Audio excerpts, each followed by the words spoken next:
لعن الذين كفروا من بني إسرائيل على لسان داود وعيسى بن مريم ذلك بما عصوا وكانوا يعتدون كانوا لا يتناهون عن منكر فعلوه لبئس ما كانوا يفعلون ترى كثيرا منهم يتولون الذين كفروا لبئس ما قدمت لهم أنفسهم أن سخط الله عليهم وفي العذاب هم خالدون ولو كانوا يؤمنون بالله والنبي وما أنزل إليه ما اتخذوهم أولياء ولكن كثيرا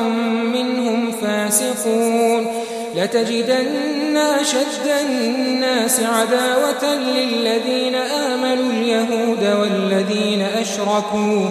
ولتجدن أقربهم مودة للذين آمنوا الذين قالوا إنا نصارى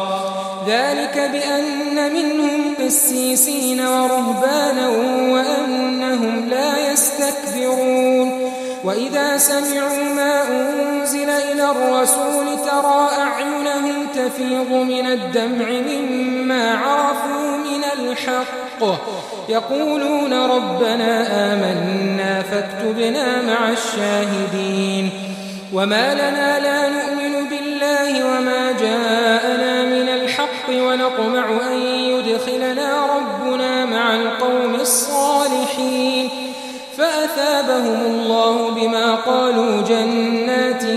تجري من تحتها الأنهار خالدين فيها وذلك جزاء المحسنين والذين كفروا وكذبوا بآياتنا أولئك أصحاب الجحيم